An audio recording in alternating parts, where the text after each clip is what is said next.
안녕하세요. 저는 인터넷 중독 생활과 회복을 위한 여정에 대해 발표할 패션 전공 김민정입니다. 이 영상을 보고 계신 여러분은 마지막 SNS 사용이 언제인가요? 저는 불과 5분 전이라고 할 수 있습니다. 이렇듯 우린 인터넷과 굉장히 닿아 있는 일상을 살고 있습니다. 인터넷 사용이 불과한 하루를 상상해 본 적이 있으신가요? 전 당장 상상만 해도 원하는 정보를 바로 검색하지 못하고 지인과 연락하기 어려워진 불편한 가정 상황이 떠오르면서 답답함이 느껴집니다. 이렇듯 인터넷은 시공간의 제약 없이 정보를 탐색할 수 있게 해주며 필요한 누군가와 쉽게 연락할 수 있도록 도와준다는 이점을 가지고 있습니다. 이런 장점만 제공한다면 좋겠지만 과도한 인터넷 사용은 우리를 중독으로 이끌어 정신 및 신체적으로 악한 영향을 끼칩니다. 저는 이번 기회로 인터넷 중독이었던 생활을 고찰해보고 이를 회복하기 위한 방안을 세워서 실천해보았습니다. 이러한 과정을 여러분에게 소개해보려고 합니다. 지난날에 전 하루 24시간 중 핸드폰 사용 시간으로만 11시간 기록하기도 했습니다. 제가 중독 삶에서 겪은 중독 경향에는 금단 증상, 대인관계 문제, 무기력함의 지속 등이 있습니다. 금단 증상이란 물질 및 행동 사용을 갑자기 중단하는 경우 유발되는 불쾌한 신체 및 심리적 증상을 뜻합니다. 쉽게 말해 저의 경우 인터넷을 사용하지 못하는 순간에 초조함을 느낀 경험이 있습니다. 이와 같은 상황이 오면 인터넷으로 하고 싶은 일이 지속적으로 떠오르며 그 일을 하지 못하면 불안감이 계속됐습니다. 저는 인터넷을 주로 핸드폰을 통해 하곤 하는데 핸드폰의 배터리를 충전하는 잠깐 사이도 참지 못해서 핸드폰 충전선 근처에 머물곤 했습니다. 인터넷 사용량을 줄이기 위해 홀로 결심한 때에도 그 의지가 오래 가지 못하고 다시 화면 너머 세상에 빠져 그에 집중하느라 학업에 문제가 생기는 부정적 결과를 맞이하기도 했습니다. 제가 겪은 다른 중독 경향으론 대인관계 문제가 있습니다. 여러분도 잘 아시다시피 SNS는 본인의 생각을 클릭 몇 번으로 쉽게 게시할 수 있는 특성이 있습니다. 전 이를 활용해 삽시간에 수많은 생각을 게시하곤 했습니다. 떠오르는 생각 전부를 SNS에 게시하다 보니 지인을 만나면 대화할 거리가 고갈돼서 대화하는 시간이 너무 길고 귀찮다고 느꼈습니다.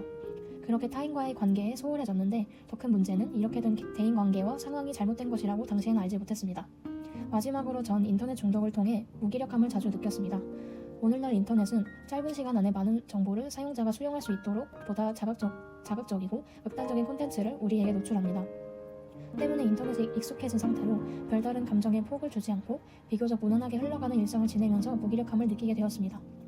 그렇게 일상의 지루함에서 벗어나기 위해 극도의 행복이나 분노를 유도하는 인터넷을 찾는 빈도가 늘어났습니다. 그렇게 중독이 중독으로 다시 이끄는 경험을 했습니다. 이런 중독에 대한 원인이 무엇일지 생각해봤습니다. 먼저 인터넷을 스트레스에 대한 도피 수단으로 활용하는 제 모습을 찾았습니다. 인터넷은 다양한 정보를 담고 있어서 그 정보에 집중하다 보면 일상에서 받은 스트레스를 잠시나마 잊을 수 있습니다. 따라서 이를 사용하는 시간에 도피가 가능한 것입니다. 또 인터넷은 정보를 그 무엇보다 쉽게 접할 수 있는 무기입니다. 필요한 정보를 몇 초 만에 얻을 수 있습니다. 좋아하는 연예인이나 TV 프로그램을 원할 때마다 제약 없이 볼 수 있기 때문에 스스로 절제할 의지가 없는 상태라면 끝없이 이에 빠지게 되는 것입니다. 마지막으로 현대인의 인터넷에 대한 긍정적 인식이 저를 중독으로 이끌었습니다. 누군가를 만나면 핸드폰 속 이슈를 언급하는 것을 안부 인사로 대신하는 시대입니다. 이슈에 무시해서 대화에 어려움을 겪고 소외된 경험은 누구나 있을 것입니다. 이런 경향이 심화되어 분종심리가 발생할 수 있고 인터넷 사용이 불가피하다고 주장하는 대중의 인식은 모두를 인터넷 중독으로 내몬니다. 이를 해결하기 위해 3가지 전략을 세워 실천해 보았습니다. 먼저 의식적으로 핸드폰 사용 시간을 관리하는 것입니다. 제 핸드폰 사용량 중 90% 이상은 인터넷 사용에 해당합니다. 핸드폰 기능 중 스크린타임이라는 기기 사용 시간을 확인할 수 있는 기능을 통해 매주 평균 핸드폰 사용 시간이 얼마나 되는지 4주간 기록했습니다. 이를 통해 의식적으로 매주 사용 시간을 2시간 이상씩 줄이려고 노력했습니다. 다음은 실제 저의 스크린타임입니다. 보시다시피 약 2시간가량 사용 시간이 줄었음을 확인할 수 있습니다. 다음으로 인터넷 사용 외에 다른 여가 활동으로 시간을 보내기 위해 노력했습니다. 제 취미는 독서와 영화나 뮤지컬 등 문화예술 작품을 감상하는 것입니다. 따라서 주기적인 독서 습관을 갖기 위해 이틀에 한 번씩 2시간 이상 독서를 해서 화면 너머의 짧은 글보다 긴 글에 익숙해지려고 했습니다. 또 뮤지컬이나 영화를 보고 난 후에 곧바로 타인의 감상평을 검색해보던 지난날을 고려하여 이를 제안하고 바로 나만의 감상을 적는 것을 실천했습니다. 이 사진은 실제로 제가 적은 감상입니다.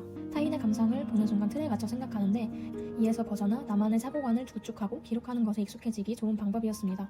마지막으로 신체적 활동을 늘릴 전략을 세웠습니다. 실제로 우리 몸은 활동이 적어서 에너지를 예정된 만큼 사용하지 못하면 우울감을 느끼도록 설계되어 있습니다. 평소엔 이럴 경우 인터넷을 중독하며 우울감을 해소하려고 했지만 벗어나서 일주일에 3번 이상 유산소 운동을 하자는 계획을 세웠습니다. 본 화면은 제 일상의 일부를 담은 사진입니다. 계획한 만큼 이틀에 2시간 이상 독서와 일주일에 3번 이상 운동하는 계획은 실패했지만 이전보다 독서량과 운동량이 늘어나서 몸이 상쾌해지는 것을 느낄 수 있었습니다. 지난 4주간의 시간으로 제 중독 생활을 고찰하고 해결법을 찾아내면서 결과적으로 필요할 땐 인터넷으로부터 멀어질 수 있는 절제력을 가졌다는 유익한 결과를 얻었습니다. 하지만 가장 유의미했던 것은 제 자신의 생활을 돌아보며 가장 핵심적이고 근본적인 중독 원인이었던 심리적 스트레스로부터 저를 어떻게 보듬어주고 나아갈 수 있을지를 안 것입니다. 인터넷은 지친 저에게 일시적인 보상일 뿐 절 개발해줄 수 있는 그 이상의 것이 아니라는 것을 깨달았습니다. 이 시간을 토대로 앞으로 저는 제게 주어진 시간을 분명하게 저를 위해 쓰기 위해 노력할 것입니다. 여러분도 기회가 된다면 본인의 인터넷 사용 습관을 되돌아보시고 보다 건강한 삶을 영위하시길 바랍니다. 제 영상을 시청해주셔서 진심으로 감사합니다.